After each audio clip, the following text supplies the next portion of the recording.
Καλησπέρα σας και καλώς ήρθατε στο Art Art Ranch. Είμαι ο Βασίλης Μπουρντένας και παρέα εδώ με την Τζόση θα σας δείξουμε το επόμενο μας βήμα, το οποίο είναι αλλαγή κατεύθυνσης και ρηταγώγηση. Και μόλις θα δείξουμε αυτά τα δύο, θα σας δείξουμε και το ένα ενίο, που είναι το φρένου εκτάκτου ανάγκης.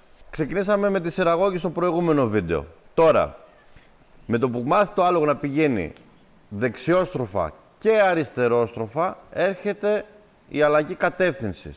Ωραία. Εσείς τις αλλαγές κατεύθυνσης δεν θα τις κάνετε όταν κάνετε σειραγωγία. Θα κάνετε σειραγωγία, θα σταματάει το άλογο σας με καπούλια, θα σας κοιτάζει, θα το χαϊδεύετε και μετά θα το κάνετε από την άλλη μεριά. Ωραία. Τώρα θα σας δείξουμε πώς γίνεται εν κινήσει. Ωραία. Είπαμε ότι όλες αυτές τις ασκήσεις τις χρησιμοποιούμε σε έναν κλειστό χώρο για να εκμεταλλευτούμε την περίφραξη. Στην αλλαγή κατεύθυνσης μας βολεύει 50-50 θα έλεγα. Μας βολεύει όμως πάρα πολύ στην ρηταγώγηση. Λοιπόν, θα ξεκινήσω εγώ λίγο σειραγωγία για να δείτε μετά πώς κάνουμε αλλαγή κατεύθυνσης. Στην αλλαγή κατεύθυνσης θέλουμε το άλογο να πατάει στα πίσω του πόδια και να αλλάζει πλευρά. Ωραία. Δηλαδή πηγαίνει προς τα αριστερόστροφα, να πατάει στα πίσω πόδια και να γυρνάει για να πηγαίνει από την άλλη. Τώρα, θα σας δείξουμε λίγο πώς το κάνουμε για να αρχίσουμε να σας το εξηγώ κιόλας εν κινήσει. Πάμε αριστερόστροφα. Δεν με ενδιαφέρει η ταχύτητα με την οποία πηγαίνει το άλογο. Μας ενδιαφέρει να πηγαίνει στην κατεύθυνση την οποία ζητάμε. Για μένα εξάλλου όσο πιο αργά πάτε, τόσο πιο καλά είναι. Δηλαδή, εάν ξεκινήσετε να πηγαίνετε περπατώντας και το μάθει, τόσο πιο γρήγορα θα το μάθει και στο τρότ. Και μετά και στον καλπασμό. Εάν όμως ξεκινά και πηγαίνει το άλογο γρήγορα, στην αρχή θα παιδευτείτε πιο πολύ από ότι στο βάδι. Γι' αυτό καλά θα είναι να πηγαίνει το άλογο περπατώντας. Τώρα, ξεκινάμε σειραγώγηση. Όπως έχουμε πει, το άλογο πηγαίνει σε μια απόσταση ασφαλείας και την απόσταση ασφαλείας την επιλέγουμε και με το μαστίγιο, δηλαδή άμα έρθει πιο κοντά από εμάς τη λέμε πάνε πιο έξω και θέλουμε το σώμα της να έχει κάμψει προς τα εμάς. Οπότε όλη της η προσοχή να είναι σε εμάς. Αφήνουμε το άλογο να κάνει κάποιους κύκλους στον σειραγωγέα και με το που θέλουμε να κάνει αλλαγή κατεύθυνση στο άλογο, εμείς τι γίνεται? Βάζουμε τσιμέντο και στα δυο μας τα πόδια. Ωραία, δεν πρέπει να κουνιούνται. Αλλάζουμε χέρι το μαστίγιο και το σκοινί, το οποίο το μαστίγιο το αλλάζουμε κάτω από το σκοινί. Αλλάζουμε χέρια στα εργαλεία και ξαφνικά ζητάμε στο άλογο αλλαγή κατεύθυνση. Ωραία, είμαι στα πλάγια για να το δείτε. Τσιμέντο τα πόδια μου. Να το κατάλαβε Τζόση κατευθείαν. Και φεύγει προς την άλλη μεριά. Και ξανακουνιέμαι εγώ. Ωραία. Και πάει το άλογο προς την άλλη κατεύθυνση. Θα αφήσουμε το άλογο να κάνει μερικούς κύκλους. Για να μην κάνει με το κάνει τη μία αλλαγή κατεύθυνση, κάνει και την άλλη. Ωραία. Βάζουμε τσιμέντο στα πόδια μας. Τσιμέντο και με το που έρθει στα πλάγια, λέω την Τζόση αλλαγή κατεύθυνσης. Ωραία. Και θα το ξανακάνουμε τώρα χωρίς να κάνουμε σειραγωγία εμείς. Από εκεί μεριά. Η Τζόση ανεβάζει τον ρυθμό. Δεν με πειράζει εμένα. Δεν την έχω ζητήσει εγώ, αλλά επιλογή της είναι. Πολύ ωραία. Απλά όταν πηγαίνει το άλογο γρήγορα, θα μπορείτε να δείτε πώς αλλάζει την πίεση στα πόδια της. Και βάζει όλο της το βάρος στα πίσω πόδια και αλλάζει κατεύθυνση. Για να το δούμε εδώ μία. Ωραιότατα. Ήτανε 50-50 η αλήθεια ήτανε, γιατί δεν έβαλε 100% όλο της το βάρος πίσω. Γιατί είχε χώρο να γυρίσει. Για να το ξαναδούμε μία από εδώ. Τώρα ήταν λίγο καλύτερα.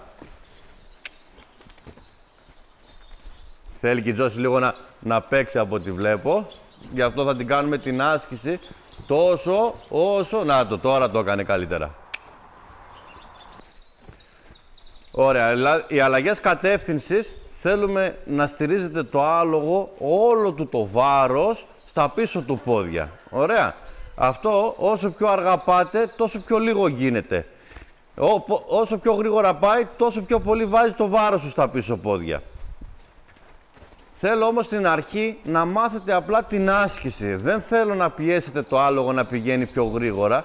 Θέλω εσείς να εξοικειωθείτε με όλες αυτές τις κινήσεις και να το κάνετε. Ωραία. Βήμα-βήμα, σιγά-σιγά, να βγαίνουν όλες σας οι κινήσεις. Βασικά αυτό το θέλουμε σε όλες τις ασκήσεις, να είναι χωρίς να το σκεφτείτε να το κάνετε. Ωραία. Δηλαδή να περνάτε το μαστίγιο κάτω από το σκηνή και να αλλάζει το άλογο κατεύθυνση. Μόλις το μάθουμε αυτό και είναι το άλογο κοντά στην περίφραξη, τότε θα ξεκινήσουμε να το ζητήσουμε να έρθει δίπλα μας. Ωραία. Τώρα, πώς γίνεται να έρθει δίπλα μας. Εμείς μένουμε τσιμέντο στα πόδια μας, πάει το άλογο προς τα πίσω, δεν κοιτάμε το άλογο, μαζεύουμε το σκηνή και τη λέμε να έρθει δίπλα μας. Η Τζόση το ξέρει. Σε πολλά άλογα όμως που δεν το ξέρουν, τι κάνουνε, πάνε να ξαναφύγουν μπροστά. Την ώρα που πάει το άλογο να φύγει μπροστά, εμείς το λέμε πάνε πίσω. Με το που μένει πίσω, τη λέμε πάνε μπροστά. Οπότε, ο χώρος ο οποίος δεν υπάρχει πίεση και είναι το άλογο πιο ασφαλής, είναι όταν είναι δίπλα μας.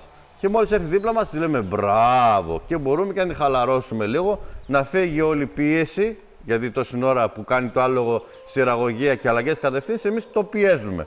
Οπότε, τι καλέ, χαλαρώνεις, μπράβο. Οπότε, με το που έρθει δίπλα μας, τη λέμε μπράβο Τζόση και να αρχίσει και να χαλαρώνει το άλογο. Να γλύφεται, να φτερνίζεται, να χασμουριέται. Υπάρχουν πολλά δείγματα στο άλογο, το οποίο μας δείχνει ότι καταλαβαίνει αυτό που έχει κάνει και το αφομοιώνει, το σκέφτεται. Ωραία, και το χαλαρώνουμε. Μπράβο. Από τη στιγμή που έχουμε μάθει το άλογο να κάνει τις αλλαγές κατευθύνσεις και να έρχεται δίπλα μας, το επόμενο μας βήμα είναι να περπατήσουμε με το άλογο. Οπότε, ξεκινάμε δίπλα από την περίφραξη και περπατάμε. Ωραία. Τώρα αυτό θα σας το δείξουμε όσο γίνεται καλύτερα. Θέλουμε το άλογο να έρχεται και να είναι δίπλα μας. Δεν θέλουμε το άλογο να είναι ούτε πιο μπροστά μας, ούτε πιο πίσω μας. Στην αρχή. Βέβαια, ό,τι μάθουμε στο άλογο καλό είναι. Υπάρχουν, ας πούμε, στα μονοπάτια όταν θα ξεκινήσουμε να πηγαίνουμε στο βουνό, δεν χωράμε να είμαστε και οι δύο, οπότε θέλουμε το άλογο να είναι από πίσω μας. Γι' αυτό θα πρέπει να μάθουμε το άλογο να κάνει ό,τι θέλουμε ακριβώς. Στην αρχή όμως, επειδή δουλεύουμε πλευρά-πλευρά, τώρα δουλεύουμε την αριστερή, μετά θα δουλέψουμε τη δεξιά, τώρα θέλουμε το άλογο να είναι δίπλα μας ώμο με ώμο. Και περπατάμε. Μπράβο. Σταματάμε, μένει δίπλα μας και επιβραβεύουμε. Δίπλα μας θα πρέπει να υπάρχει η σχετική ασφάλεια η οποία πρέπει να έχουμε. Τουλάχιστον έναν αγκώνα. Ωραία. Μόλις αυτό το μάθετε, θα πρέπει να κάνετε και από την άλλη μεριά αλλαγές κατεύθυνσης και να ξεκινήσετε να κάνετε ρηταγώγηση και από την άλλη πλευρά του αλόγου. Τώρα θα σας δείξουμε πώς κάνουμε το ένα ενίο και για ποιο λόγο το κάνουμε. Το άλογο δεν μπορεί να σκεφτεί δύο πράγματα την ίδια στιγμή. Σκέφτεται μόνο ένα πράγμα τη φορά. Και είναι το φρένο εκτάκτου ανάγκης, το ονομάζουμε έτσι, γιατί τι γίνεται. Σε περίπτωση που συμβεί κάτι ξαφνικά από την δεξιά πλευρά του αλόγου, το δεξί άλογο το βλέπει και είναι έτοιμο να αντιδράσει. Οπότε εμείς εκείνη την ώρα τι κάνουμε, θα κάνουμε ένα ενίο από την αριστερή πλευρά του αλόγου, το παίρνουμε το άλογο και το φυλακίζουμε μέσα στα πλευρά του, οπότε τι γίνεται αυτομάτως. Ξεχνάει το πρόβλημα το οποίο έρχεται από τη δεξιά πλευρά και το βάζουμε εμείς και δουλεύει. Γι' αυτό λέγεται φρένο εκτάκτου ανάγκης, το χρησιμοποιούμε όταν συμβεί κάτι στα ξαφνικά. Το θέμα όμως ποιο είναι. Ο δάσκαλος μου έλεγε ο Στίβ, και 1.000.000 φορές να το κάνεις είναι πάντα λίγες. Δηλαδή, εμείς θα πρέπει αυτή την άσκηση να την κάνουμε πάρα πολλές φορές για να μάθει το άλογο να αντιδράει κατευθείαν σε αυτή την κίνηση και να φυλακίζει το κεφάλι του μέσα. Ωραία. Όσο πιο πολλές φορές το κάνετε, τόσο πιο καλά θα είναι για το άλογο, γιατί θα μάθει να κάνει αυτήν την κίνηση χωρίς να το σκεφτεί. Το ίδιο όμως θα κάνετε και από την άλλη πλευρά του αλόγου. Οπότε ξεκινάτε όλα τα βήματα ένα-ένα με τη σειρά, με το καπιστράκι το εκπαιδευτικό, το σκηνή το εκπαιδευτικό και με το μαστίγιο, και μόλις τα κάνετε όλα αυτά εδώ, όλο το αλφάβητο, μάθετε να το κάνετε με τη σειρά έτσι, θα πρέπει να το κάνετε όλα από την αρχή και με λάσο. Δηλαδή, να βγάλετε το σκηνή εσείς από το καπιστράκι, να το περάσετε στο λαιμό του αλόγου και να κάνετε όλες τις ασκήσεις με λάσο. Και μετά από αυτό να το κάνετε και ελεύθερο. Χάρηκα πάρα πολύ που τα είπαμε. Στο επόμενο μας βιντεάκι θα σας το δείξουμε με το λάσο όλα ένα-ένα βήμα πιο γρήγορα. Χάρηκα πολύ.